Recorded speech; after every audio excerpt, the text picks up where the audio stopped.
వచ్చే reference. So ఇక్కడ market చూసుకోరు కదా, చూడండి మార్కెట్ ఓపెన్ అయ్యి కొంచెం డౌన్కి వచ్చి మళ్ళీ ఎప్పుడైతే సప్లై టెస్ట్ అయిందో ఇక్కడ చాలామంది బయర్స్ బయింగ్ చేసి ఉంటారు. బట్ ఇక్కడ చూడండి ఏదైతే సప్లై అనుకున్నాం కదా, చూడు స్ట్రాంగ్ ఫాల్ అనేది ఇక్కడికి వెళ్ళి అయింది కదా. సో ఇది ఇంపార్టెంట్ అయిపోతుంది ఈ ఏరియా.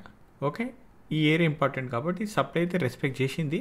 బట్ మళ్ళీ ఇది సప్లై మీద ఒక క్యాండిల్ కూడా క్లోజ్ అయితే, ఒక 5 minutes అని కాదు, ఒక 10-15 minutes క్యాండిల్ క్లోజ్ అయితే ఇది డిమాండ్ అయిపోతుంది. కానీ దీని కిందనే ఓపెన్ అయింది అంటే ఇది మళ్ళీ సప్లై లాగానే ఉంటుంది, కింద వరకు స్పేస్ ఉందన్న విషయం మీరు అర్థం చేసుకోవాలి. ఏది 56,155 వరకు స్పేస్ ఉంది. నేనైతే కొంచెం ఈ స్పేస్లో కొంచెం బేరిష్గా ఉంటా, దీనిపైనే కొంచెం బుల్లిష్గా ఆలోచిస్తా. కానీ మధ్యలో అయితే ఎలాంటి ప్లాన్లు అనేది ఆలోచించను.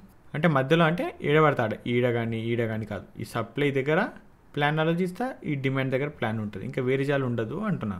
సేమ్ నిఫ్టీ కూడా టచ్ అయినాక ఇది సప్లై అనుకున్నాం కదా, ఇక్కడ చాలాసేపు సస్టైన్ అయినప్పటికీ కూడా సో ఇది మళ్ళీ దీని కింద స్పేస్ ఏదైతే ఉందో ఆ స్పేస్లో నా ప్లానింగ్ ఉంటుంది.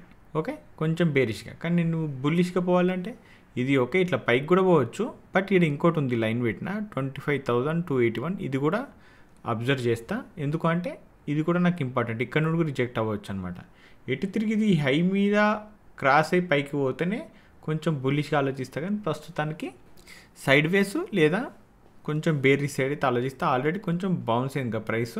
సో ఈ హై ఈ లో ఏదైతే ఉందో దీని మధ్యలో ఉంది ప్రైస్, పైకి బౌన్స్ అయింది కాబట్టి ఇది వెయిట్ చేసింది ప్రైస్. మళ్ళీ ఇది కిందికి స్పేస్ ఏదైతే ఉందో అక్కడ వస్తే నేను ప్లాన్ చేసుకుంటా. మీదికి పోయినా కూడా చిన్న ప్లానింగ్ అనేది ఉంటుంది ఖచ్చితంగా. సెన్సెక్స్ విషయానికి వస్తే సెన్సెక్స్ సెల్ చేయలేం, నా బై చేయలేను, ఎందుకంటే మధ్యలో ఉంది. ఇప్పుడు సెల్లింగ్ గురించి ఆలోచించాలంటే 82,915 ఉందిగా, ఈడ రిజెక్షన్ వస్తే కొంచెం బేరిష్గా ఆలోచిస్తా. లేదు ప్రైస్ డిమాండ్ దగ్గరకు వచ్చి రిజెక్షన్ వచ్చిందనుకో ఇక్కడ కొంచెం బులిష్గా ఆలోచిస్తా. ఈ స్పేస్ ఏదైతే ఉందో ఈ స్పేస్లోనే ఆ ప్లానింగ్ అనేది ఉంటుంది, అంతకుమించి ఉండదు. క్లియర్.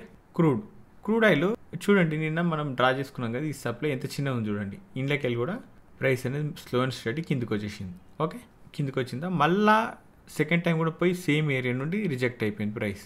క్లియర్. సో ఇప్పుడు నాకు ఇది ఇంపార్టెంట్, ఏది 5,565. ఇది రెస్పెక్ట్ చేయొచ్చు చేయకపోవచ్చు, అండ్ ఇది 2-3 సార్లు టెస్ట్ చేసింది కాబట్టి మళ్ళీ ఇప్పుడు నేను ఈ సప్లై యాక్చువల్గా ఇది కాదు, ఇది యాక్చువల్గా నిన్న ట్రిగ్గర్ అయింది. నేను ఇది అనుకున్నా కాదు, ఇది ఓకే, ఇది కూడా ట్రిగ్గర్ అయింది ఫైన్. బట్ ఇప్పుడు ప్రస్తుతానికి యూజ్ చేయాల్సింది ఇది ఇయ్యాల డ్రా చేసిన, ఇది నిన్న డ్రా చేసింది. సో ఇది రెస్పెక్ట్ చేసింది, ఇది రెస్పెక్ట్ చేసింది, ఇదే కదా డిమాండ్. ఈ డిమాండ్ వరకు కొంచెం బేరిష్గా ఉంటాం అనుకున్నాం, అట్లీస్ట్ ఈ దాకానన్ను ఉంటాం అనుకున్నాం. ఎందుకంటే చాలామందికి ఏం చేస్తారు, ఈ దాకా కాకుండా ఈ దాకా ఉన్నాం అనుకో నో ప్రాబ్లం వచ్చింది.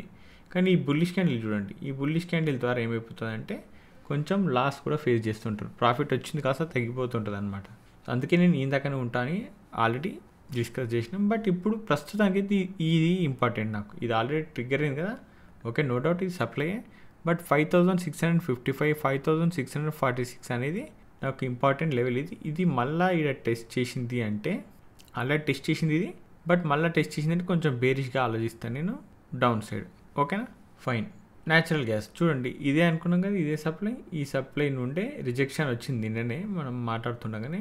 ఇది డిమాండ్ దగ్గరకు వస్తుంది, డిమాండ్ దగ్గరకు వచ్చినాక మళ్ళీ డిమాండ్ టెస్ట్ అయితే ఇక్కడ రిజెక్షన్ని బేస్ చేసుకొని ఈ స్పేస్ ఏదైతే ఉందో స్పేస్లో ఎంతవరకు స్పేస్ ఉందో అంతవరకే నేను ప్లాన్ అనేది చేసుకుంటా. క్లియర్. ఇంకా సిల్వర్ మైక్రో ఇది చూసిర్రా, ఆల్రెడీ మిస్ అయిపోయింది నా ఎంట్రీ అనుకున్నాం కదా, ఇప్పుడు మళ్ళీ దొరికింది. ఓకే, సో ఇది ఏదైతే డిమాండ్ పెట్టినామో ఇది డిమాండ్ అని, ఇది ఈ రేంజ్ నుండి ప్రైస్ బౌన్స్ అయింది కాబట్టి పెట్టినా. కానీ ఇక్కడ చూడండి, ఇది ట్రిగ్గర్ అయ్యి ఆల్రెడీ రిజెక్షన్ ఇచ్చింది. ఇక్కడ నుండి ఇక్కడికి చాలా 700-800 పాయింట్ల మూమెంటం వచ్చినప్పటికీ మళ్ళీ ఇది బ్రేక్ చేయడానికి ఎంత స్ట్రెంత్ యూజ్ చేసింది చూడండి. చూసిరా, ఎప్పుడన్నా మన లెవెల్ బ్రేక్ కావాలంటే ఇట్లాంటి క్యాండిల్స్ తోటి బ్రేక్అవుట్ అయితే, చిన్న చిన్న క్యాండిల్ బ్రేక్ చేయలేము అనమాట. సో ఇది నిన్నటి డిమాండ్ కాబట్టి తీసేద్దాం. సో ఇది మెయిన్ డిమాండ్, అంటే ఇది డార్క్ గ్రీన్ అయితే చాలా స్ట్రాంగ్ డిమాండ్ అని మాట్లాడుకుంటాం కదా. సో ఈ డిమాండ్ ఆల్రెడీ ప్రీవియస్గా ప్రైస్ ఎక్కడి నుండి అయితే బౌన్స్ అయిందో అక్కడ నుండే మళ్ళీ బౌన్స్ అయింది. ప్రీవియస్గా ప్రైస్ ఎక్కడి నుండి ఫాల్ అయిందో 1,06,710, మళ్ళీ అక్కడ నుండే రిజెక్షన్ అనేది వచ్చింది. ఇప్పుడు స్పేస్ అయితే ఉంది కిందికి, బట్ ఇది డిమాండ్ చాలా స్ట్రాంగ్ కాబట్టి ఇక్కడ మళ్ళీ నేను బుల్లిష్గానే ఉంటా, కానీ బేరిష్గా పోను. అది 2 సార్లు టెస్ట్ చేసినా 3వ సారి బ్రేక్ అవుతుంది అంటే ఓకే అయినా పర్లేదు, బట్ చిన్న స్మాల్ రిస్క్ తోటే ప్లాన్ చేసుకుంటా. Clear, fine. సో సప్లై మీద చాలా బాగుంది, ఇక్కడ ఆల్రెడీ ప్రైస్ ఫాల్ అయింది ఈ ఏరియా నుండి. సో ఇది సప్లై ఉంది, సో అక్కడికి వస్తే ఆలోచిస్తా. కానీ ప్రస్తుతానికైతే కిందనే ఉంది ప్రైస్. ఫైన్, సరే. అండ్ నిన్న ఒకటి క్యాండిల్ గురించి మాట్లాడినాక, బేరిష్ క్యాండిల్కి విక్కు లేకపోతే బుల్లిష్ క్యాండిల్ విక్కు లేకపోతే అనేది ఇట్లాంటి క్యాండిల్ ఎప్పుడన్నా వస్తుంది అనుకో మనకు, ఇట్లా బేరిష్ క్యాండిల్ విక్కు పైన లేదు కిందనే ఉందనుకో, దీని క్లోజింగ్నే కన్సిడర్ చేయాలి కానీ హైని కన్సిడర్ చేయొద్దు. చాలామంది ఏమనుకుంటారు, ఇక్కడ హై ఇట్లా విక్కు క్రియేట్ అయితే ఫస్ట్ బయ్యర్ ట్రై చేసి తర్వాత సెల్లింగ్ అయిపోయిందని అర్థం. ఇక్కడ చిన్న ట్రాప్ జరుగుతుంది అనేది అర్థం.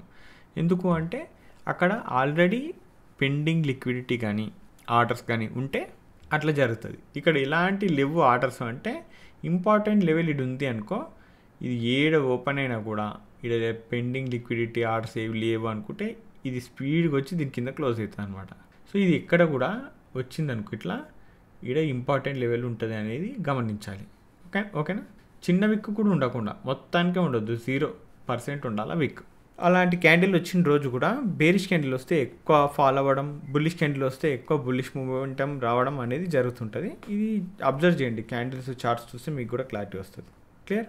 సరే, మార్కెట్లో రిటైలర్ ట్రేడర్స్ ఉంటారు కదా, మార్కెట్లో ఓన్లీ రిటైలర్సే నేను చెప్పేది, మీరు నేను అందరము. వీటిల్లో చాలా రకాల ట్రేడింగ్ చేస్తుంటారు. ఆప్షన్ బయింగ్, ఆప్షన్ సెల్లింగ్, ఇంకా వేరే ఫ్యూచర్ ట్రేడింగ్ అని, స్వింగ్ ట్రేడింగ్ అని, ఇన్వెస్ట్మెంట్ అని, ఇంకా రకరకాల డే ట్రేడింగ్ అని, అవి ఇవి అని రకరకాల ట్రేడింగ్ చేస్తుంటారు.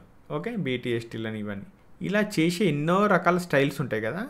ఈ స్టైల్స్లలో ఎక్కువ ప్రాఫిటబుల్గా ఉండే ట్రేడర్ ఎవరు అంటే ఏ ట్రేడింగ్ చేస్తే ప్రాఫిటబుల్గా ఉన్నారు ప్రస్తుతానికి, ఎవరైతే 1% ప్రాఫిటబుల్గా ఉన్నారో మార్కెట్లో వాళ్ళు ఏ ట్రేడింగ్ చేస్తే ఉన్నారో అనేది చెప్పండి. క్లియర్. ఫైన్. సో ఫ్రెండ్స్, ఈ వీడియోలో మాత్రం ఇంతే. మళ్ళీ రేపటి వీడియోలో మళ్ళీ కలుసుకుందాం. అంతవరకు ఉంటాను. బాయ్.